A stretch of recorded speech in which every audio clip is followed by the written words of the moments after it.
Okay, continuing, right?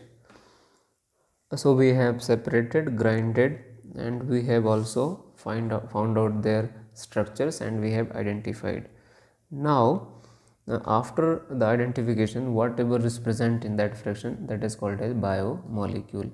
Biomolecule क्यों? क्योंकि वो लिविंग का था, that's why bio. And molecules already I told you because they are made up of many atoms. Okay, ठीक है. तो ये एक तरीका था एनालिसिस करने का, राइट. कुछ टेबल्स दिए हुए हैं आपकी बुक में. मैं आपकी बुक ही सामने रखता हूँ, ठीक है. 1 मिनट, उसको लिखने में थोड़ा प्रॉब्लम होगा. Table 9.1 you see. तो ये एलिमेंट्स हैं, एक्चुअली कंपाउंड भी नहीं है ना. पर यहाँ आपकी बुक में क्या लिखा हुआ है? Compounds that we get from living tissues are called as biomolecules. But दिया क्या है यहाँ पे? एलिमेंट्स दिए हुए हैं. तो हम देखेंगे कि इनमें डिफरेंसेस क्या है. तो ये फर्स्ट पैरा में यहाँ दिया है कि ये अर्थ में दिया है और ये ह्यूमन की बॉडी में. तो अर्थ और ह्यूमन बॉडी में देखेंगे तो जो जो अर्थ में प्रेजेंट है वही ह्यूमन बॉडी में प्रेजेंट है, या जो ह्यूमन बॉडी में प्रेजेंट है वो अर्थ में प्रेजेंट है. लेकिन इनकी वैल्यूज़ डिफरेंट हो सकती है. आप एक चीज़ याद रखेंगे कि ये हाइड्रोजन, कार्बन और ऑक्सीजन, ये थोड़ा सा वेरिएबल चीज़ें हैं. जैसे हाइड्रोजन बॉडी में ज़्यादा है, कार्बन बॉडी में ज़्यादा है, और ऑक्सीजन भी बॉडी में ज़्यादा है. ओके, नाइट्रोजन भी ज़्यादा है. बट चीज़ें वही हैं जो अर्थ के क्रस्ट में प्रेजेंट है. अब एक इंटरेस्टिंग चीज़ आपको बताना चाहूँगा कि जो टेबल दिया है ना, ये कभी पढ़ा आपने? कहाँ से लिया गया है? CNR राव. CNR राव हमारे कंट्री के बहुत बड़े साइंटिस्ट हैं. अभी कुछ साल पहले उनको भारत रत्न दिया गया है. भारत रत्न किसको? CNR राव को. तो उन्होंने केमिस्ट्री में लगभग आई थिंक 100 से ऊपर बुक्स लिखी हैं. और उन बुक्स मीन्स रिसर्च पेपर और बुक्स का बहुत वैल्यू है. उनके एक किसी बुक से या रिसर्च से इस टेबल को लिया गया है. You can go also. आपको कई बार PNT में भी पूछता है. Bharat Ratna doctor CNR Rao. Okay, ठीक है. Now I am shifting it. एक दूसरा टेबल नीचे दिया है तो उसको हम फिर से देखेंगे.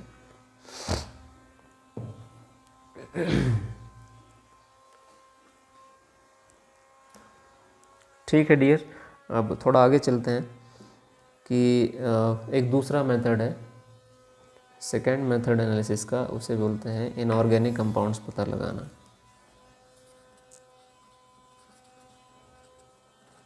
एनालिसिस ऑफ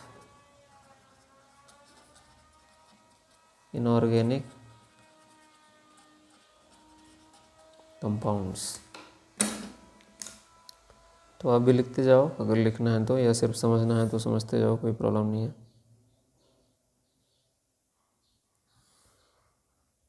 हितार्थ बारड पढ़ाई करता है.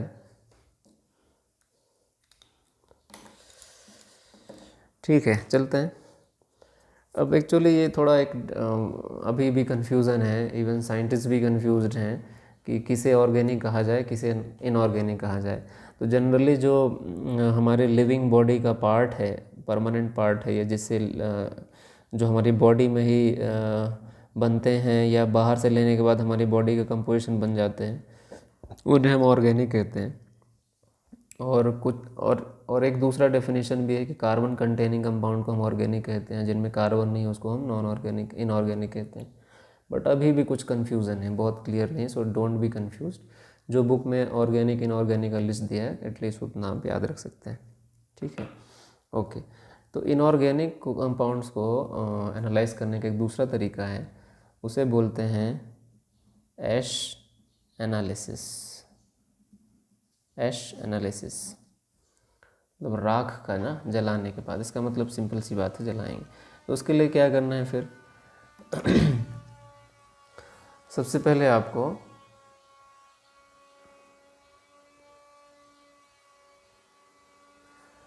कोई ही मटेरियल लेना है, मतलब बायोलॉजिकल मटेरियल ना, मटेरियल. उसको आपको वे करना है, वेइंग करना है, वेट लेना है आपको. वेट नोट कर लीजिए आप उसका. ठीक है, फोकस प्रॉब्लम।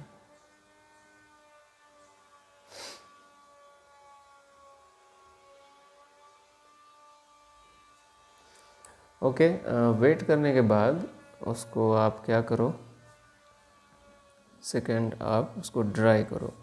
ड्राई करेंगे तो क्या होगा, वाटर जो है वो रिमूव्ड हो जाएगा। अब जो बचेगा वो बचेगा आपका ड्राई वेट। ठीक है, उस ड्राई वेट को क्रूसिबल में लेना है आपको। क्रूसिबल जानते हैं, बहुत ही हार्ड सब्सटेंस होता है, और उसको क्या करना है आपको, हीट करना है। और हीट नहीं करना है, इतना हीट करना है कि वो जल जाए, बर्न।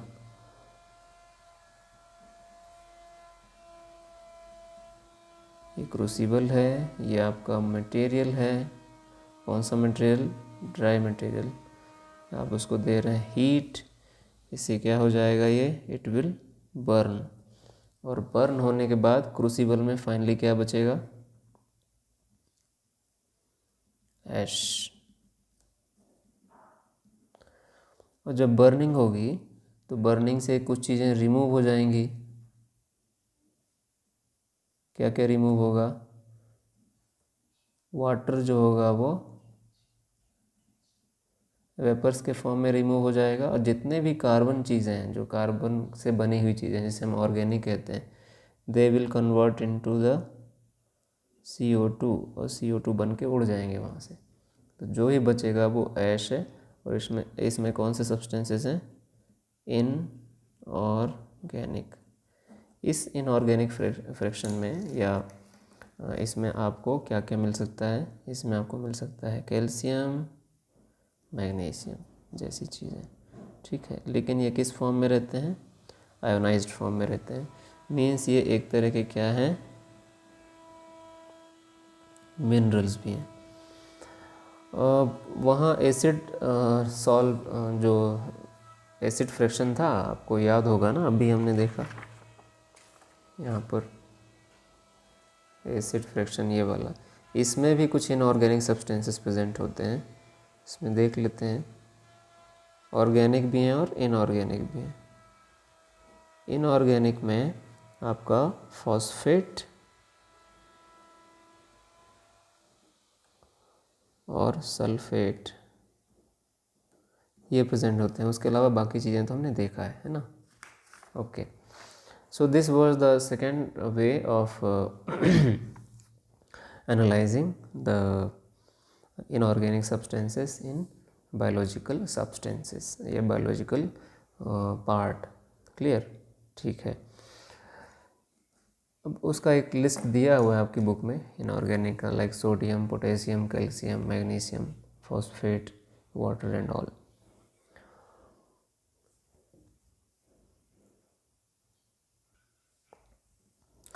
अब एक थर्ड एनालिसिस देखते हैं जो आपके बुक में है। इसे हम बोलते हैं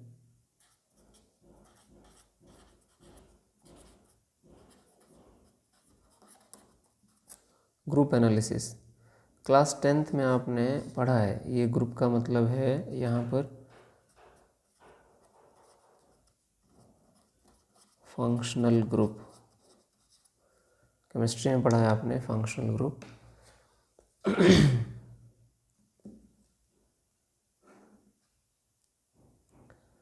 मतलब जो भी कंपाउंड प्रेजेंट है हमारी जो एनालिसिस करने के बाद, वो डिफरेंट ग्रुप्स को बिलोंग कर सकते हैं। तो सबसे पहला जो एनालिसिस होता है वो ग्रुप एनालिसिस है। तो ग्रुप्स में मैं आपको बता दे रहा हूँ, हो सकता है किसी में क्या जुड़ा हो, OH, किसी में क्या जुड़ा हो, कीटोन, इसको बोलते हैं COR।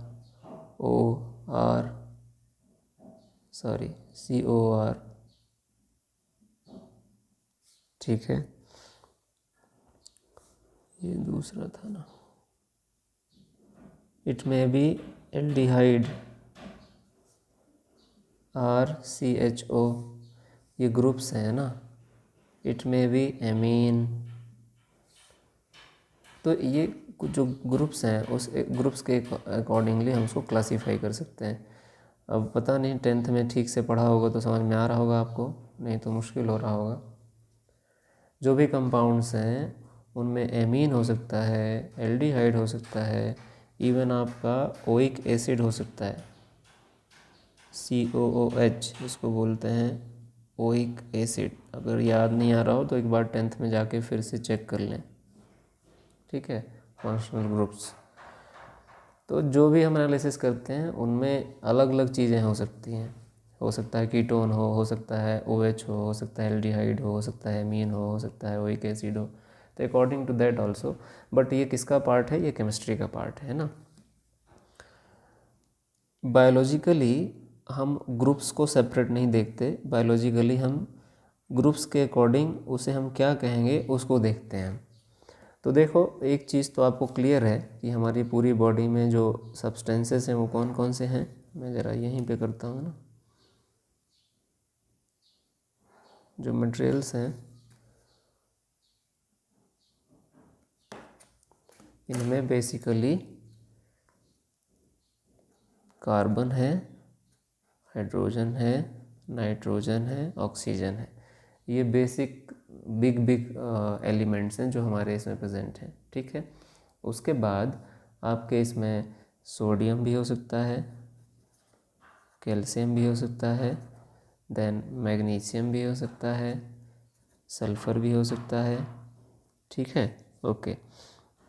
लेकिन ऐसे सेपरेट नहीं होते, ये आपस में कंबाइन होते हैं। जैसे प्लांट की बात अगर हम करें तो आपको पता है प्लांट C6H12O6 ये क्या है? ये ग्लूकोज है। और ग्लूकोज क्या है एक्चुअली? कार्बन, हाइड्रोजन और ऑक्सीजन का कॉम्बिनेशन है ना। तो ये क्या है actually glucose? What it is? It is bio molecule, क्योंकि ये बायोलॉजिकल पार्ट का एक मीन्स लिविंग बॉडी का पार्ट है एंड सिंथेसाइज्ड, और ये बहुत रोल है इसका प्लांट की बॉडी में। So it is glucose, right. फिर सेलुलोज क्या है? सेलुलोज भी सेम ही है, C6H12O6। तो बहुत सारे, फिर ब्रैकेट N, तो बहुत सारे ग्लूकोज आपस में मिल जाएंगे तो क्या बन जाएगा? सेल्यूलोज, है ना। तो इस तरह से ये सब क्या है? कार्बन, हाइड्रोजन, ऑक्सीजन का कॉम्बिनेशन। इसमें नाइट्रोजन भी हो सकता है, फॉस्फोरस भी हो सकता है। तो अलग अलग कॉम्बिनेशन से अलग अलग तरह के मॉलिक्यूल्स बनते हैं, उन्हें हम पढ़ेंगे अब, ठीक है। मीन्स अल्टीमेटली ये पूरा एनालिसिस करने के बाद हमें फाइनली पता चलता है कि हमारी बॉडी में जो कंपाउंड प्रेजेंट हैं, जो मॉलिक्यूल्स प्रेजेंट हैं, वो क्या क्या हो सकते हैं? वो हो सकते हैं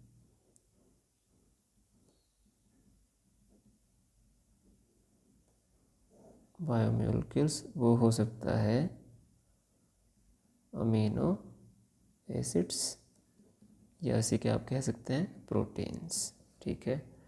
फिर वो क्या हो सकता है? ये हो सकता है लिपिड्स हो सकता है। फिर ये और क्या हो सकता है? ये कार्बोहाइड्रेट्स हो सकता है। फिर एक्चुअली अब ये नेक्स्ट में आएंगे तो ये हो सकता है कि DNA या हो सकता है क्या हो? RNA हो सकता है क्या हो? क्लोरोफिल या हो सकता है और भी कोई चीज़ें हो, है ना। ओके, फिर ये DNA RNA तो ये बहुत बड़े मॉलिक्यूल हो गए। ये किससे बनते हैं? जो छोटी यूनिट है उसका नाम है न्यूक्लियोटाइड्स, है ना। ओके, तो ये हो सकते हैं हमारे क्या? बायोमोलिक्यूल्स। अब amino acids, lipids, carbohydrates, DNA RNA, ये एक्चुअली हमारे बॉडी में प्रेजेंट है। इनके बारे में 1 बाय 1 हमको पढ़ना है, ठीक है। I hope you are getting. और थोड़ी सी डिफ़िकल्टी तो होगी, फर्स्ट टाइम पढ़ रहे हैं आप। Second third time if you will go through the same video and from your text book then you will get it, ठीक है। तो अब शुरू करते हैं एक से। पहला देखते हैं अमीनो एसिड्स। ये डिटेल नहीं है ना, बिल्कुल इंट्रोडक्शन है, डिटेल आगे है आपका। सो लेट अस सी अमीनो एसिड्स। अमीनो एसिड्स क्या बनाते हैं? प्रोटीन्स। मतलब आप सिंपल मान लो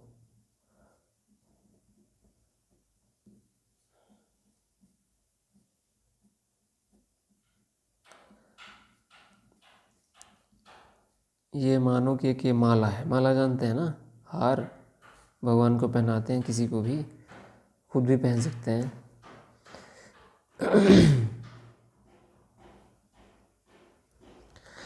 suppose it is one ornament.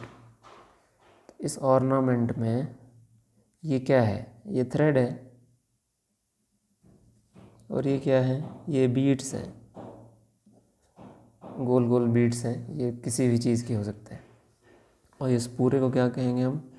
Hindi में ले दे रहा हूँ, इट इज़ माला, हार। ठीक है, ओके। तो ये बना किससे है? इसे तो पूरा हार कहेंगे, बट ये बना किससे है? ये बना है थ्रेड्स और बीड्स से। तो उन बीड्स का नाम क्या है? अगर हम तो इस माले को हम क्या कहेंगे? ये सपोज क्या है? एक टाइप का प्रोटीन। प्रोटीन एक बड़ा मॉलिक्यूल है, और किससे बना है? छोटी छोटी बीड्स से। उन बीड्स का नाम क्या है? ए, मतलब अमीनो एसिड। और थ्रेड क्या है? थ्रेड जो है वो बॉन्ड्स हैं। मतलब सपोज एक amino acid connected with another amino acid, तो इसे हम क्या कहेंगे? बॉन्ड। कोई भी मॉलिक्यूल बनाने के लिए बीच में बॉन्ड की ज़रूरत पड़ती है। हाइड्रोजन बॉन्ड हो सकता है, कोवैलेंट बॉन्ड हो सकता है, कुछ भी हो सकता है। तो ये बॉन्ड है, और ये अमीनो AA1, ये है AA2। तो ऐसे 2 अमीनो एसिड, 3, ऐसे लंबी चेन बनती जाएगी। पर ये अमीनो एसिड है क्या? ये तो प्रोटीन मान लिया हमने कि बहुत सारे अमीनो एसिड मिल करके प्रोटीन बनाएंगे, पर ये अमीनो एसिड्स क्या है? ठीक है, वो देखते हैं। ओके,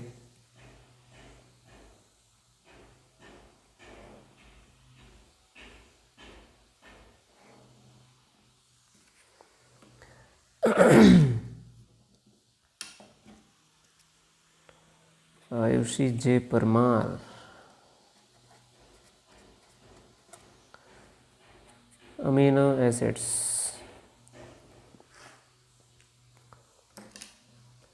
तो डियर, अमीनो एसिड कुछ नहीं है, नाइट्रोजन, हाइड्रोजन, कार्बन और ऑक्सीजन है।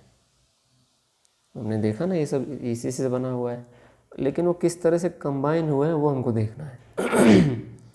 ओके, अब क्लास 10th का मैं फिर से थोड़ा पूछना चाहूँगा, 9th का। कार्बन हम लिखते हैं कार्बन 6, 12 है ना। इस 6 का मतलब है इसका एटॉमिक नंबर, और ये इसका एटॉमिक मास। अब आपने क्लास 9th में एक और चीज़ पढ़ी है, वैलेंसी। कितना वैलेंसी है कार्बन का, आप बता सकते हैं? कार्बन का वैलेंसी कितना है? कार्बन का वैलेंसी, कार्बन को वैलेंसी डायग्राम ऐसे है इसका। 4 इसमें डायरेक्शन में कोई भी चीज़ कनेक्ट हो सकती है 1 1 करके। मतलब इसका वैलेंसी कितना है? 4, 1 2 3 4। ओके, तो एक्चुअल में क्या है ये? Amino acid carbon. तो लेकिन बनता कैसे वो देखते हैं। तो सबसे पहले हम देखते हैं कार्बन। ओके, कार्बन का वैलेंसी कितना? 4। तो सबसे पहले ये होता है, सब पूरे इसमें जुड़े होते हैं हाइड्रोजन। इसको शॉर्ट में क्या लिख सकते हो? CH4। CH4 का दूसरा नाम क्या है, बता सकते हैं? इसका नाम है मीथेन। हाइड्रोकार्बन है, ये भी आपने क्लास 10th में पढ़ा है, सिंपलेस्ट हाइड्रोकार्बन है ना। तो ये मीथेन है। अब देखो, अब बॉडी में क्या होता है? इसी मीथेन से अमीनो एसिड बनते हैं। मीथेन से अमीनो एसिड बनते हैं। कैसे बनते हैं? कार्बन में जो हाइड्रोजन है वो एक एक करके हटते जाएंगे। तो मैं थोड़ा शॉर्ट में बनाता हूँ ना। अभी 2 हाइड्रोजन जुड़े हुए हैं, बल्कि 3 हाइड्रोजन जुड़े हैं। यहाँ पर मैंने सबसे पहले क्या जोड़ दिया? NH2। उस हाइड्रोजन को हटा करके क्या क्या जोड़ दिया? NH2। इस NH2 का नाम है एमाइन ग्रुप या amino group. Okay, second step में क्या करूँगा? मैं इस H को भी हटा दूँगा। तो ये NH2, ये 2 H जुड़े हैं ना, और यहाँ पर मैंने ये H को हटा करके COOH जोड़ दिया। इस COH ग्रुप को क्या बोलते हैं? ओइक या कार्बोक्सिलिक एसिड। ठीक है, तो ये है सबसे बेसिक, ये बन गया अमीनो एसिड। ये अमीनो और ये एसिड, इसलिए अमीनो एसिड। समझ आ रहा है ना क्या बोल रहा हूँ? ये अमीन ग्रुप और ये एसिड ग्रुप क्या था एक्चुअली? ये था मीथेन, और मीथेन में से 4 हाइड्रोजन में से 2 हाइड्रोजन को आपने रिप्लेस कर दिया। किससे? एक को NH2 से, एक को COH से। तो due to this it is acid and due to this it is amine, तो that's why it is amino acid. सबसे सिंपल अमीनो एसिड है, सिंपलेस्ट वन। ओके, अब देखते हैं ये और भी रिप्लेस हो सकता है। इसका नाम है ग्लाइसिन।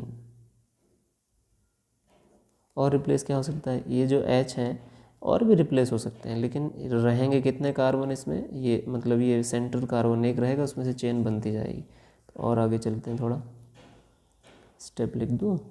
ये था step number 1, step number 2, step number 3, 4 देखते हैं। 4 में आपने यहाँ NH2 लिखा ही था पहले से ही। एक और H है, सॉरी COOH, और यहाँ आप R कुछ भी हो सकता है, इसको भी अब R की जगह CH3 हो सकता है, बेंजीन हो सकता है, और कुछ भी हो सकता है। R मतलब कि ये एक और फंक्शनल ग्रुप आप इसमें जोड़ सकते हैं। ये फॉर्मूला आपकी बुक में दिया है, दिस इज़ अमीनो एसिड। इस R की जगह H भी हो सकता है, CH3 हो सकता है, C6H6 हो सकता है, कुछ भी हो सकता है। So this is what? Amino acids. ठीक है, आर ग्रुप। अब थोड़ा इसको यहीं पर फिनिश करते हैं, and I hope you shall understand it. In next video we shall see the next things. Okay, take care.